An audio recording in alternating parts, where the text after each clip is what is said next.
Bernie of Philippine Entertainment Portal. My question is for Robinson. No? Parang si Valerie, parang coming full circle na galing sa GMA TV tapos bumalik siya. Ikaw, how does it feel doing another show for now at GMA, GTV? Well, yes, full circle is correct.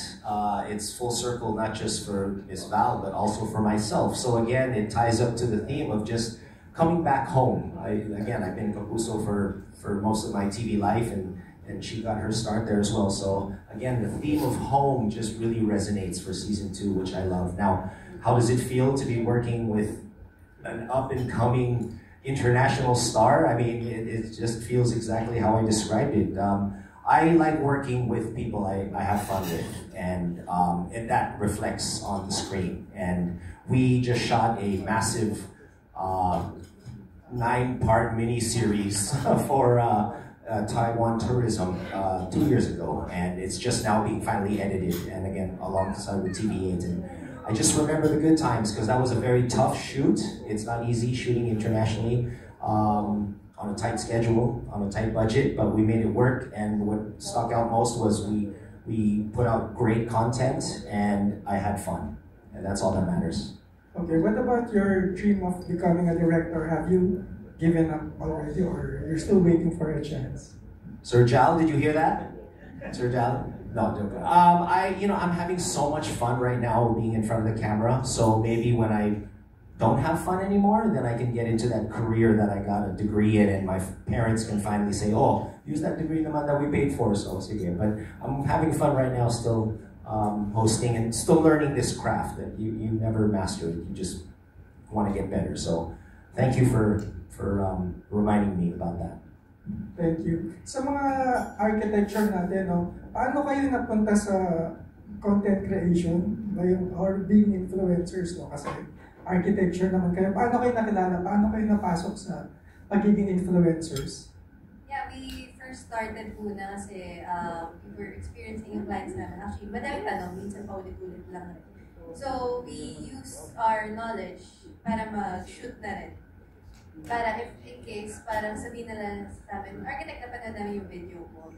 And then, ito kasi is our way of adding value to our clients, to our viewers, to share our knowledge rin na pwede ka pala magpagawa ng bahay sa architect. And mas cost-efficient siya in the way na mas mapreprevent natin yung mga sooner or later na disasters or kaya mga repairs kasi it's well designed by fellow professionals. Yeah, also, right now, everyone is going digital na rin. So, even in our industry, some people might call it hindi siya lucrative na industry, but I don't, I beg to differ talaga. Kasi architecture talaga, it speaks for the timelessness. Pag nakita mo yung bahay, makikita mo kasi maganda siya. Timeless in design. So it's a good platform for us to show evidence and then educate as well sa mga clients, especially sa mga OFW na nagpapangarap din na magkaroon ng sariling bahay, especially ang tagal nila sa abroad. So yeah, it's a good platform for us to educate and to showcase our professionalism. Sir? I started the pandemic 2021. Kasi wala akong trabaho eh. And sabi nung kaibigan, meron akong friend na architect din na content creator. Sabi niya, mag-vlog ka na rin. Bagay sa'yo, madaldal ka, sabi niya. Kaya lang, nahiya ako. Until nung niyaya niya ako, i-guest kita. Sumama naman ako. Nung pinanood ko, sabi ko, gwapo pala ako sa TV ah. Joke lang. So yun, nag-start po ako ng sarili kong content. And nagulat naman ako kasi in just a matter of 3 months, parang na-hit ko yung 1,000 subscribers. Marami rin nabubuli. Joke lang po. So yun po, kagaya po nung sinabi nila Architect Diane, yung presence ng mga professionals sa social media. Kasi ang daming natututo lang sa social media, nami-mislead sila. So kami na mga architect na malakas ang loob namin, nire-represent namin yung industry para meron din silang makuhang tamang information. So, naging advocate na rin ako ng tamang information sa field ng architecture. Okay, sa inyong tatlo ulit, kasi sinasabi niyo na yung ginagawa niyo ay pagtulong sa tao para ma-educate sila pagdating sa paggawa ng bahay. Pero bilang social media influencers, paano to personally nakatulong sa inyong tatlo as architectures? Yeah, for us, since we were giving value and giving sharing information sa mga tao that is confused or kaya gusto malaman more information. In a way, nagkakaroon din naman kami mga clients na gusto rin magpagawa, and it's really, we are really grateful for that. Kasi in our way, natutulungan rin namin sila. Yeah, maliban sa business na rin ang side of all. It's a fulfillment para sa amin. Lahat naman tayo, normal na tao lang na we need to provide something that can benefit our brothers and sisters, humankind. So, house is a place to live in. So, what better way to show na meron kaming maitutulong sa mga tao, especially sa mga overseas Filipino workers, na meron kaming pinoprovide na value nga sa kanila, which is yung sa content namin and yung influence na binibigay din namin sa kanila. It's good influence. Yun. At saka isa pa po, hindi kasi kami kilala dito sa Philippines. Pag construction, ang alam nila, engineer, foreman. Wala yung architect sa equation.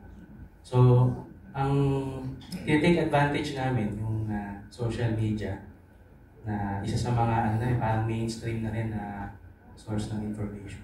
Para ipakilala yung field at para ma-inform yung mga tao na meron palang ganong field architecture na kailangan namin para sa pagbibuild ng tamang bahay or pagbibuild ng tama. And I'd like to add to that. No? I mentioned many times in our interviews before, the main reason why people go to most countries is to visit the architecture of the place, like Dubai, France. So what if we try to also incorporate it here so that many people like tourists can visit for our architecture, Filipino architecture. Thank you, Bernie. Alam ko marami pa kayong questions. So, dalawang kamay ang nagtaas kanina. Pero yung mga questions later, Valerie and the rest of our experts, si Robinson and our influencers will entertain your questions on a one-on-one interview.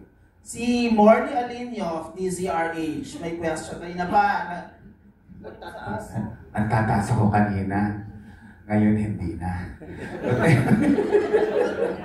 Magandang hapon sa inyong lahat. Ako po si Morley Alinio ng DZRH. Sabi nga po ba, ang ibon gumagawa ng pugat para sa kanyang mga ilakay. Tama po ba? At ang tao nangangarap ng bahay para sa kanyang pamilya. Tama po ba? Sa paggawa ng pugat at paggawa ng bahay, nangangarap tayo ng isang solido, maganda, maayos, at di kalidad na tahanan. Tama po ba ulit? Sa pamimili po natin, kinakailangan po natin na ang bahay na natin tatayo, malayo sa flat. Malapit sa simbahan, malapit sa palengke, malapit sa mall, at magandang tingnan. What if? Grabe naman. Na ang bahay ay ginawa maayos, maganda. Ginastusan. Pero may maliit na problema. Yung maliit na problema ay kasilaki ng bundok dahil unti-unting nakikita na ang tinayo yung bahay ay kinakain na ang anay at bukbok. Meron po ba tayong materyales? Meron po ba tayong solusyon para sa simpleng problema na kung tutuusin, sumisira ng tahanan o ng bahay ng pamilya? Magandang hapon po sa inyo. Thank you. Okay, go. Go, architect, Dayan. Thank you for that very beautiful question. I do believe that. So, in terms naman sa pagpapagawa ng bahay, the reason why I advocate consulting with professionals is that magiging tama yung proseso from ground up. And kung nagpagawa tayo ng bahay na hindi nagkonsulta sa ating professionals, katulad nga ng anay, mas mapapalaki yung gastos natin. Dahil mas nakatayo ng bahay, nasira na ito pang unti. Pero alam niyo ba na bago pa man itayo yung bahay, sa lupa pa lang, pwede na ma-prevent ang mga anay. Ito yung paggamit ng ating soil poisoning, hindi pa na pwede sabihin commercial na to.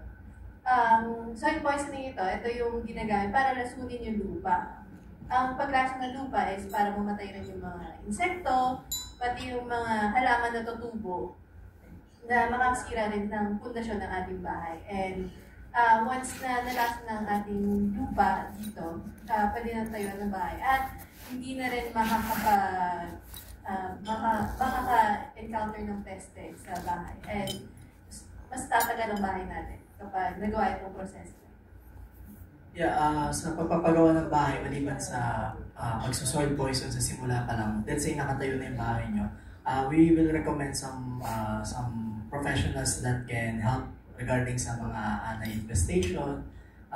Let's say matagal na yung bahay, hindi naman na supervised with DC architect yung gumawa. We can help naman to recommend other professionals who can help with the termites and other rodents or other peste para matulungan tayo sa bahay natin. Actually, we did a segment for this for IRPH. You can actually watch that. We're talking about all the solutions and remedies for anay infestation.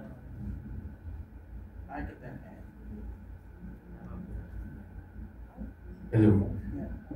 Tama po yun. Sa umpisa pa lang, meron na talagang dapat kino-consider din yung pest control. Yan din yung nakakalimutan ng ibang mga homeowners kasi diretso na kagad sila sa foundation. Pero ang totoo, gaya po yung sinabi ni Architect Daya, meron talagang treatment dun sa soil. Sabi nga yung nilalason. Pero yung lason na yun, tinatawag natin, para sa lupa lang siya. So kailangan meron ding sistema na ma-maintain siya every 5 years or every 3 years, depende po dun sa product na gagamitin.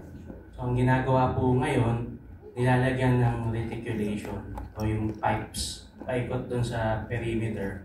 Yung pipes na yun, perforated, butas-butas siya. Doon pinapasok yung chemical every 5 years, every 3 years para ma-maintain na anay-free o kaya rodent-free o anumang peste. Yung pong bahay. Kasi ang alam po natin, yung inaanay lang yung kahoy. Pero hindi. Ang inaanay kasi, yung basang kahoy. At kayang amuyin ng anay, kasi wala naman silang mata eh. Meron sila pang amoy.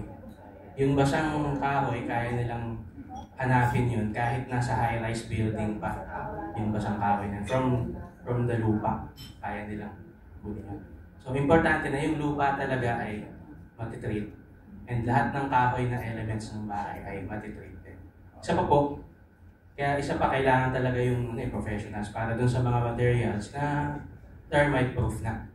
Ngayon, bawa sa mga cabinets, may mga materials na PVC, hindi na kailangan ng pest control or anything. Kasi in itself, hindi na siya talaga kayang sirain ng bahay kasi PVC na siya. Kakaproblema lang tayo dun sa mga environmentalists. Ayaw nila ng plastic. Pero preference po natin. Okay, thank you for that dramatic question, Morley. And our last question will come from Chinese Commercial News. Badel. Good afternoon. Congratulations sa PB8 Media for your 9th season. My question lang po is that on our next season, sa season 9, yung RTH, focusing lang ba tayo sa bahay, sa construction, or meron pa rin tayong lifestyle for sa lifestyle show or sa food and other than. Hi, Marian. Thank you. Thank you for joining us today. Basically, the collaboration with Habitat for Humanity, yung mga educational, informative tips for our viewers are special segments all throughout the season. Pero continuous pa din yung pagbibigay namin ng mga travel episodes, food, lifestyle. So overall, for all the 30 minutes, for the whole season, talagang sure na makakakuha kayo ng positive news, positive vibes, and positive uplifting image of the Philippines and the Filipino. So overall, good vibes tayo. Every Sunday, 10 a.m. on GTV, iHeartPH. Ayan, that concludes the Q&A.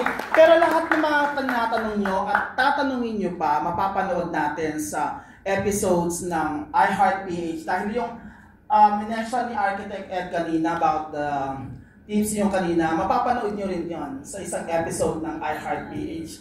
Isa na lang, tatapusan na natin kanina.